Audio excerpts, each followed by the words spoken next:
नमस्कार, स्वागत है आप सभी का। मैं हूं आपके साथ कुमार कुणाल धीरज। आप देख रहे हैं पक्ष विपक्ष और आज हम चर्चा करेंगे यूनिफॉर्म सिविल कोड के लागू हुए पूरे हो चुके 2 महीनों की।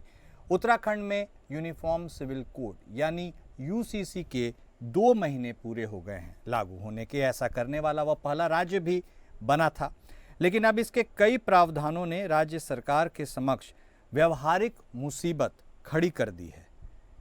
सबसे बड़ी समस्या तो 2.5 लाख सरकारी कर्मचारियों की है। सरकारी आदेश के तहत सभी कर्मचारियों को यूसीसी पोर्टल पर अपनी शादी का रजिस्ट्रेशन कराना अनिवार्य कर दिया गया है। कर्मचारी संगठन इसके विरोध में उतर आए हैं। कई संगठनों और अफसरों ने यूसीसी के प्रावधानों में दिक्कतें सरकार को बताई है। उनका तर्क है कि इसके प्रावधान अधिकारों का उल्लंघन कर रहे हैं। इसमें उत्तराधिकार संबंधी निर्णयों पर संशय है। ये स्थिति कानून लागू होने के बाद सामने आई है। सूत्रों की माने तो सरकार ने इसके लिए एक हाई पावर कमेटी गठित कर दी है, जो यूसीसी के प्रावधानों में संशोधन पर 1-2 दिन में सरकार को रिपोर्ट दे सकती है। इसमें विवाह पंजीकरण, तलाक विच्छेदन के मामले पोर्टल पर अपलोड करने का काम सब रजिस्ट्रार कार्यालयों को देने का फैसला हो सकता है। यूसीसी के खिलाफ उत्तराखंड बार एसोसिएशन के वकील हड़ताल कर चुके हैं। उन्होंने धमकी दी है कि यदि यूसीसी में बदलाव नहीं किया तो हड़ताल लंबी चलाएंगे। प्रदेश में अब तक लिव इन रिलेशनशिप में रह रहे 20 जोड़े अपना पंजीकरण करवा चुके हैं। इसमें से 8 जोड़े ग्रामीण क्षेत्रों के हैं। कुछ मामलों में तो लिव इन में रह रहे कपल ही बाहरी राज्यों के मूल निवासी हैं। सूत्रों की माने तो उत्तराखंड सरकार के भीतर भी इस पर बहस चल रही है कि यूसीसी के जरिए लिव इन को कानूनी रूप दिया गया, जबकि यह भारतीय संस्कृति के खिलाफ है। कानून में ट्रांसजेंडर समलैंगिकी विवाह के पंजीकरण का जिक्र नहीं है। 2 महीने में ऐसे करीब 10 मामले सामने आए, लेकिन पंजीकरण नहीं हो सका। विदेशी नागरिक से शादी होने के बाद विवाह पंजीकरण के आधार कार्ड की अनिवार्यता बाधा भी बन रही है। उत्तराखंड में नेपाल की महिलाएं भी काफ़ी संख्या में स्थानीय यूसीसी नियमों के अनुरूप लिव इन वाले जोड़ों को पुलिस को सूचना देना अनिवार्य है। इससे इनकी निजता का उल्लंघन हो रहा है। यदि कोई विवाह के समय नाबालिग था पर अब बालिग हो चुका है, तो ऐसे में यूसीसी में इसे लेकर कोई नियम नहीं है। सामान्य जाति संग अनुसूचित जनजाति का विवाह होता है तो पंजीकरण में दिक्कत आ रही है। उत्तराखंड के अनुसूचित जनजाति संघ अन्य प्रदेशों के अनुसूचित जनजाति के व्यक्तियों की विवाह की दशा में क्या निर्णय लिया जाना है, इसे लेकर भी पंजीकरण अधिकारियों में कई विरोधाभास हैं। तो यूनिफॉर्म सिविल कोड जिसकी खूब चर्चा भी हुई थी, 2 महीने भी हो गए उसे आए हुए, लेकिन अब एक्चुअल इम्प्लीमेंटेशन के टाइम में उसमें जो खामियां हैं वह नज़र आ रही हैं लोगों को। और तो और सरकारी कर्मचारी, वकील, ऐसे तमाम तबके के लोग हैं जो अब इसके विरोध में भी उतर कर आ रहे हैं। और यूसीसी को लेकर के ये जो गतिरोध की स्थिति बरकरार है, अब वह सरकारी गलियारों तक भी पहुंचती हुई नज़र आ रही है, क्योंकि लोग असमंजस में हैं, कन्फ्यूजन में हैं कि वह करे तो क्या करे। तो क्या यूसीसी के एक्चुअल इम्प्लीमेंटेशन को लेकर अब सवालिया निशान है? इसी पर आज हम चर्चा करेंगे। अपनी चर्चा को आगे बढ़ाएंगे। हमारे साथ हमारे खास मेहमान जुड़ चुके हैं। हमारे साथ भारतीय जनता पार्टी की तरफ से बतौर प्रवक्ता सतीश चंद्र साहब जुड़ चुके हैं। वहीं कांग्रेस पार्टी की तरफ से बतौर प्रवक्ता गरिमा दसौनी जी भी हमारे साथ जुड़ चुकी हैं।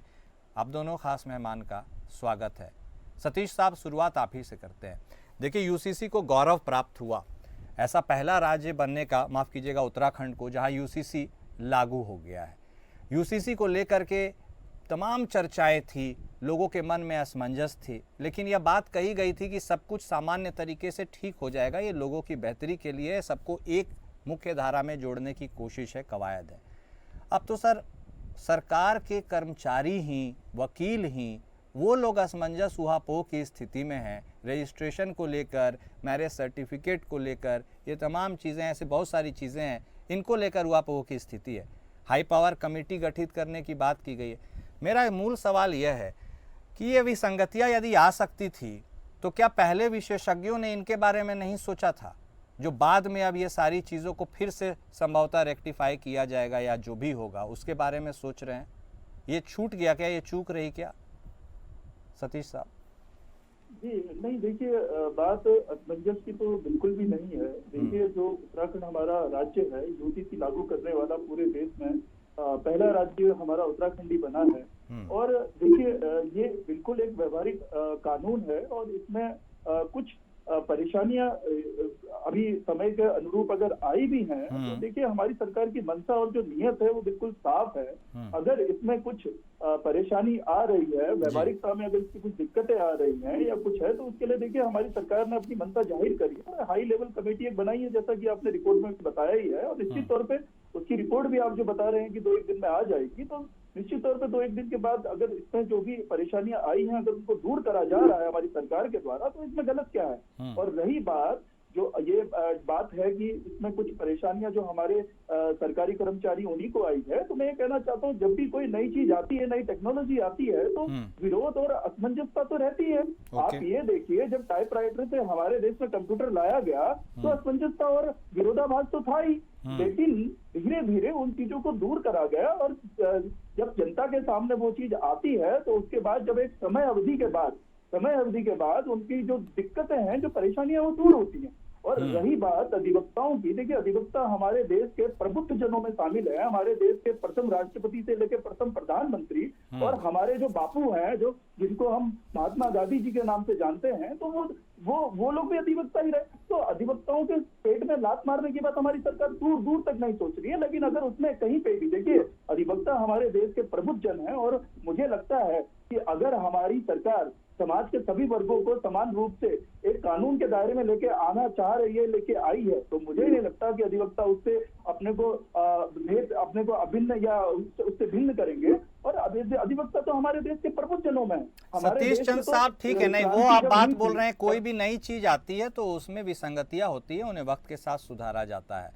लेकिन 2.5 लाख सरकारी कर्मचारी हैं, उन्हें शादी का रजिस्ट्रेशन कराना है। अब रजिस्ट्रेशन किस आधार पर होगा भाई? मैरिज सर्टिफिकेट वगैरह तो लगेगा ही। अब ऐसा अमूमन बहुत पूरे बहुमत पे तो आप नहीं कह सकते हैं कि हर किसी ने शादी की और हर किसी ने मैरिज सर्टिफिकेट ले लिया। शादी तो भाई आज भी रस्मों के हिसाब से चलती है, हर किसी के पास मैरिज सर्टिफिकेट थोड़ी होता होगा। तो वो बेसिस चीज़ें हैं जो लोगों के मन में भ्रम है। ऐसी बहुत सारी चीज़ें, कहने का मतलब है कि चलिए थोड़ी सी क्या और स्टडी करने की ज़रूरत थी, और ये जो अनिवार्यता है इसको अब आप कैसे हटाइएगा? अनिवार्यता है तो करना ही होगा, तो लोगों को समाधान कैसे मिलेगा? देखिए मैं आपसे यही कहना चाह रहा हूँ, जो आपने अपनी रिपोर्ट में दिखाया कि हाई लेवल कमेटी गठित करी गई है, तो मैं ये कहना चाहता हूँ, जब वो विसंगतियां हैं, अगर सरकार ने उस ओर देखा है, तो इसीलिए तो हाई लेवल कमेटी के गठन किया गया है। और जो विसंगतियां होंगी उनको निश्चित तौर पर दूर करा जाएगा। ऐसा तो है नहीं कि वो थोपा जा रहा है कानून। मैंने और हमारी सरकार ने तो इस ओर बोला ही नहीं। आपकी रिपोर्ट में खुद दिखाया गया कि भाई एक हाई लेवल कमेटी गठित करी गई है, जो विसंगतियां हैं, जो इस तरह की परेशानियां हैं, उनको दूर करने के लिए। अगर कुछ व्यवहारिकता में कोई दिक्कत आ रही है, तो निश्चित तौर पे इस हाई लेवल कमेटी की जो भी रिपोर्ट आएगी, उसमें इन विसंगतियों को दूर करने का पूरा प्रावधान होगा।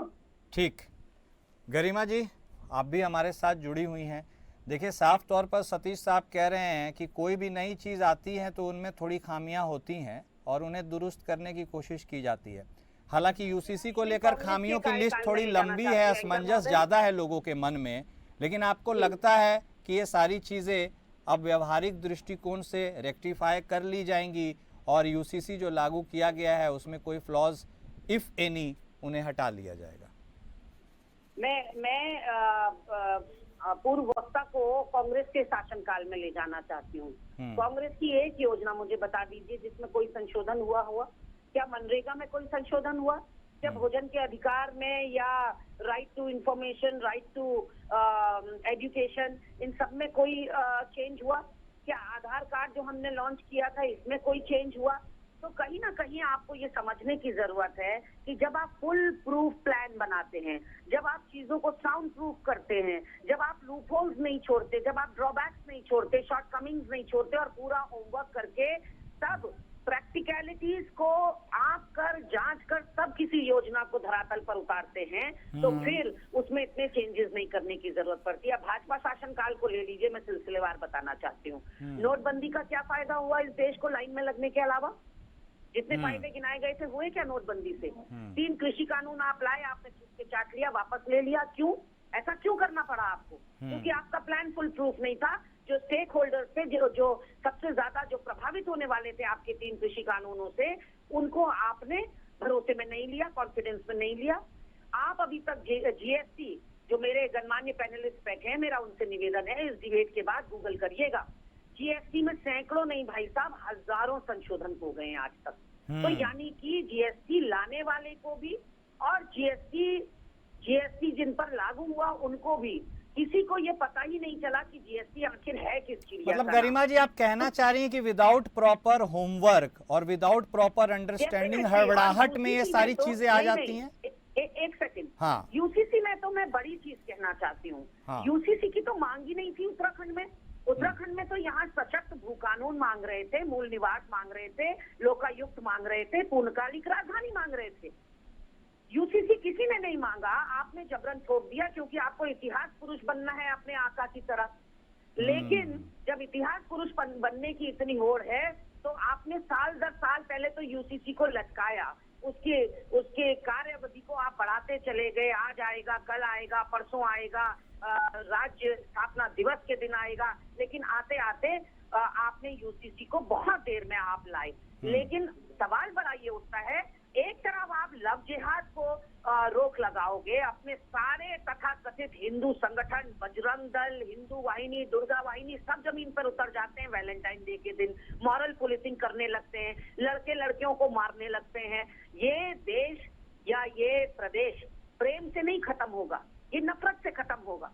और वैलेंटाइन डे एक प्रेम का संदेश देता है, उसके खिलाफत आप लोग करते हैं और लव जिहाद के खिलाफ मुहिम चलाते हैं। लिव इन रिलेशनशिप को आप वैधता और मान्यता देते हैं। आप धामी सरकार ये कहती है हमारी ये 10 क्लॉजेस पूरे कर दो, हमारे ये 10 शर्तें पूरी कर दो, बाकी आपको जिसके संग रहना है रहो, बस पंजीकरण कर लो, फिर जिसके संग रहना है। तो तब इनका लव जिहाद कहाँ चला जाएगा? तब इनका ये मॉरल पुलिसिंग कहाँ चली जाएगी? And let me tell you, ये जितने भी हिंदू विवाह अधिनियम, हिंदू का जो गोद लेने का अधिनियम है या उत्तराधिकार का अधिनियम है, ये सारे इसमें कॉपी पेस्ट कर दिए गए हैं। तो हमको बाय एंड लार्ज, जो हम उत्तराखंड एक व्यापक स्तर पर देखें तो हम एक हिंदू प्रदेश हैं। हमारी यहाँ जो हिंदू संख्या है वो ज्यादा है जनसंख्या, तो हमको क्या लाभ हो रहा है? सतीश चंद साहब, देखिए बातें तो रेलेवेंट कही हैं गरिमा जी ने, यदि आप उस नज़रिए से भी देखें तो बात जो नोटबंदी की थी, उम्मीद थी कि ब्लैक मनी जो है उसका सफाया हो जाएगा, लेकिन यह भी रिपोर्ट आई कि 99% के आसपास जो मनी था वो पूरा सर्कुलेशन में था, वो वापस आ गया। कृषि कानूनों की भी जिक्र उन्होंने की, वो आपको रोल बैक करनी पड़ी। उत्तराखंड को गौरव प्राप्त हुआ यूसीसी लागू करने वाला पहले राज्य का, यह अपने आप में एक बहुत बड़ा गौरव था। इसके बावजूद क्या जो होमवर्क की ओर वह इशारा कर रही हैं वह उस शिद्दत के साथ नहीं किया गया जो करना चाहिए था? अदरवाइज ये सारी बातों को लेकर, बाकी तो आपने बातें सुनी, आप अपना पॉइंट ऑफ व्यू भी रख सकते हैं सतीश साहब। देखिए, सबसे पहले मैं कहना चाहूंगा कि मुझे पूर्ण समय दिया जाए बोलने का। बोलिए सर। बीच में बोला नहीं, और मुझे आशा है कि अभी मेरे को बीच में टोकने की कोशिश करेंगे, क्योंकि जिस तरह के अपना मुद्दे उठाऊंगा। मैं पहले ये कहना चाहता हूँ, देखिए हमारी सरकार जो है वो जन कल्याणकारी है, वो जन भावना के अनुरूप ही कानून बनाती है, और उसमें जो परिवर्तन भी है उसमें कुछ फेरबदल भी करने होते हैं, जन भावनाओं के अनुरूप करने होते हैं। आपने साहबानों का केस याद है ना, पूरे भारत को, आपको भी याद होगा। जो कानून में परिवर्तन इनके प्रधानमंत्री राजीव गांधी वो इसलिए कर देते हैं कि मुस्लिमों का वोट बैंक हमारा बचा रहे। तो अब आप बताइए ना, फेरबदल की बात कर रहे थे हमसे कि फेरबदल कानून, हमने रोल बैक नहीं लिया। आपने रोल बैक नहीं मारा, आपने तो पूरा कानून ही परिवर्तन कर दिया। आपने उस मुस्लिम महिला को न्याय दिलाना छोड़ के उन तथा कथित मुस्लिम जो ठेकेदार बैठे हुए हैं उनके वोट बैंक के लिए आपने पूरा कानून परिवर्तन कर दिया। और आप बोलती है नोटबंदी की बात। नोटबंदी की वजह से ही जो हमारे देश की अर्थव्यवस्था 12वें नंबर पे थी, आज वो 5वें नंबर पे आ गई है, और जल्दी तीसरे नंबर पे आने वाली। आप क्या बोलेंगी? और आप जो बोल रही है कि कांग्रेस ने कुछ चेंज नहीं करा, अरे कांग्रेस ने तो थोपा। कांग्रेस ने चेंज कहां से करेगी? कांग्रेस चेंज करने वाली अगर होती तो आज ये नौबत नहीं आती कांग्रेस की कि नील बट्टे सन्नाटा 0-0-0 हमेशा 0-0 जो लेके आ रही है ये चुनाव में रिजल्ट। तो मैं ये कहना चाहता हूं कि ये बात ना बताए हमें, कि हमें पता है हमें जनता के प्रति हमारी क्या भावना है और हमारा क्या उद्देश्य है जनता के लिए। आप हमें क्या बताएंगे? आप तो खुद एक वोट बैंक की राजनीति करने वाली पार्टी है। आपको साहबानों का केस याद नहीं है? पूरे देश को याद है, पूरी पूरी मुस्लिम कम्युनिटी को याद है आपने क्या करा था उन महिलाओं के साथ, गरीब महिलाओं के साथ, मुस्लिम जो कम्युनिटी से आती है। और आप बोलती हैं कि यूसीसी की मांग नहीं है। यूसीसी की मांग किसने बोला नहीं? हमारा तो संकल्प पत्र में यूसीसी का था कि हम सबसे पहले आएंगे तो यूसीसी कानून बनाएंगे। आपने क्या बोला था? आपका संकल्प पत्र बताइए ना, आपने क्या बोला था? हम यूसीसी लागू नहीं करेंगे ना, तो इसीलिए तो जनता ने आपको साइड कर दिया। ठीक है, तो सब कुछ मैं समझ गया सतीश साहब, सब कुछ घूम फिर के गरिमा जी देखिए जनता के इर्द गिर्द चीजें आ रही है। वो साफ तौर पर सतीश साहब कह रहे हैं कि जनता के मुद्दों को वह उठाते हैं और जनता इज लाइकिंग इट। ये अभी दिख रहा है भाई, नंबर्स गेम के हिसाब से बात करें तो फिर कहाँ कोई शंका या ऊहापोह की स्थिति रहती है? जब जनता को यह पसंद है तो पसंद है। गरिमा जी जी, मैं कह रहा हूं, एक बार फिर से दोहरा देता हूं, सतीश साहब कह रहे हैं कि जनता के उद्देश्यों को वह उठाते हैं, जनता की मूल भावना जो इससे जुड़ी है वह बातें करते हैं और इवेंचुअली जनता is liking it as far as numbers are concerned, उन्हीं के साथ है। तो फिर अब कहाँ कोई शंका या ऊहापोह की स्थिति है? नहीं, देखिए 70-72 सालों तक ये कहते हैं या 60-65 सालों तक कांग्रेस ने इस देश पर राज किया, लेकिन हमने अपने बहुमत का कभी दुरुपयोग नहीं किया, कभी बेजा इस्तेमाल नहीं किया। केवल आप चुनाव जीत रहे हैं क्योंकि आपकी तो हर मर्ज की दवा हिंदू मुस्लिम है। आप तो, आपके मंत्री इतने बड़े बड़े घोटाले करके बैठे हैं, मक्खियां नहीं मगरमच्छ हैं ये मंत्री, जिनको उत्तराखंड निगल रहा है और सामने देखकर भी अनदेखा कर रहा है। तो कहीं ना कहीं केवल आप चुनाव जीत रहे हैं इसका मतलब ये नहीं कि आप जन भावनाओं का नाम लेकर कुछ भी करेंगे। आपने 17 नाम बदल दिए, 17 जगहों के नाम बदल लिए और आपको बैकफायर कर गया वो, क्योंकि मियाँ वाला तो राजपूत कम्युनिटी का था और आपने केवल मियाँ वाला नाम सोचकर आपने उसको बदल दिया। आज आपकी चारों तरफ किरकिरी हो रही, फजीहत हो रही, आपकी अपनी दिग्गज नेता एक दूसरे के कपड़े फाड़ रहे हैं, सरेआम लड़ाई हो रही है, घमासान मचा हुआ है भाजपा में, वो किसी से छुपा हुआ नहीं है, मुझे बताने की जरूरत नहीं है। तो अनुशासन का पाठ कम से कम अब भाजपा से हमें नहीं सुनना है, जो कांग्रेसियों को हमेशा ही पढ़ाते आए हैं। तो सिर्फ बात इतनी सी है कि नंबर गेम आपके पास है, इसलिए आप नैतिक और अनैतिक में फर्क भूल जाएंगे, आप सत्य और झूठ में फर्क भूल जाएंगे, आप प्रेम और नफरत में और सही और गलत में फर्क भूल जाएंगे। ये कम से कम आपसे अपेक्षा नहीं रखी जाती। ये सेंट्रल सब्जेक्ट था, ये समवर्ती सूची का था। ये आज की तारीख में भी अगर देखिए सेंट्रल गवर्नमेंट यूसीसी लाएगा तो जो ये पूरी कसरत की उत्तराखंड गवर्नमेंट ने यूसीसी लाने के लिए, ये नल एंड वॉइड हो जाएगी, ये कचरे के डब्बे में चली जाएगी। तो हम कहते रहे कि भैया हम यूनिफॉर्म कहाँ से हो गए जब केवल उत्तराखंड में लागू होगा और पूरे देश में लागू नहीं होगा। एक देश एक कानून की बात करते हो, एक देश एक टैक्स की बात करते हो, एक देश एक ध्वज की बात करते हो, तो फिर ये एक कानून है क्या? तो क्या उत्तराखंड क्या है? उत्तराखंड एक गरिमा जी, तो फिर क्या उत्तराखंड एक टेस्ट सैंपल की तरह इस्तेमाल किया गया है कि यहाँ पर इसकी कैसी प्रतिक्रिया आती है और उसके बाद हम देखेंगे? ये बकौल गरिमा दसौनी नहीं, हाँ, ये इनके टिहरी के भाजपा विधायक किशोर उपाध्याय जी ने यूसीसी पर प्रेस कॉन्फ्रेंस करी। हाँ। और किशोर उपाध्याय जी की प्रेस कॉन्फ्रेंस निकाल के ठीक है, ये सवाल तो बनता है, जल्दी से वक्त का अभाव है। सतीश साहब देखिए, आप वक्फ संशोधन, एक मिनट गरिमा जी, एक मिनट एक मिनट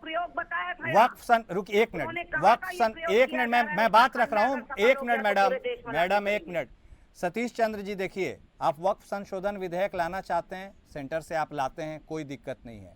जो भी चीज आप लाते हैं उसको आप सेंटर में भी पास कर सकते हैं, इसको भी आप सेंटर में ला तो सकते थे, उसके तहत पूरे राष्ट्र के लिए ये पास हो सकता था, नंबर्स भी आपके साथ है। सिर्फ उत्तराखंड में ही क्यों किया गया? ये लोगों के मन में सवाल है।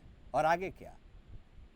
देखिए ऐसा है, जो संविधान का भाग 4 अनुच्छेद 44 जो बोलता है कि कोई भी राज्य सरकार इस तरह के कानून लेके आ सकती है या इस तरह का विचार कर सकती है। तो देखिए ये संविधान सम्मति है। और दूसरी बात ये आती है कि देखिए हमारे जो बात है, जो आपने बोला वक्त संशोधन बिल लेके आती है, देखिए हम इमरजेंसी की तरह, ऐसा नहीं है कि लोग सुबह उठते हैं कि पता चलता रात को 12 बजे इमरजेंसी लग गई। यहाँ सारी चीजें डिबेट के थ्रू, चर्चा परिचर्चा के थ्रू संसद में आपने देखा होगा, रात को 2:30 बजे 2-2 बजे तक सत्र चला है और उसमें वाद विवाद हुआ है। तो उसके बाद जो वक्त संशोधन बिल है वो पास हुआ है। उत्तराखंड के लोग सीधे साधे भोले वाले देखिए मुझे मैं अपनी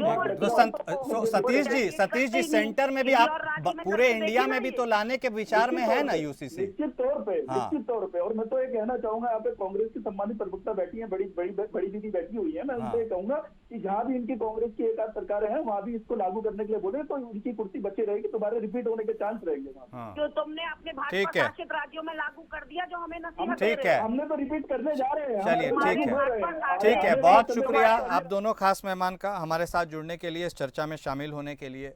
तो देखिए, यूसीसी को लेकर उत्तराखंड में जो ऊहापोह की स्थिति है, भारतीय जनता पार्टी की तरफ से यह कहना है चीज़ें आती हैं, खामियां होती हैं, उन्हें सुधारा जाता है। कांग्रेस पार्टी की तरफ से बतौर विपक्ष कहना है कि ये खामियां हमेशा बीजेपी के लाए हुए कानूनों में ही क्यों होती है कि कभी किसी को वापस लेना पड़ता है और हर कानून में सुधार करना पड़ता है। तो क्या ये हड़बड़ी में लाया जाता है? जनता को सोचना है, समझना है कौन सा कानून उसके हित में है, कौन सा हित में नहीं है, और आगे का फैसला लेना है। पक्ष विपक्ष में आज बस इतना ही। नमस्कार।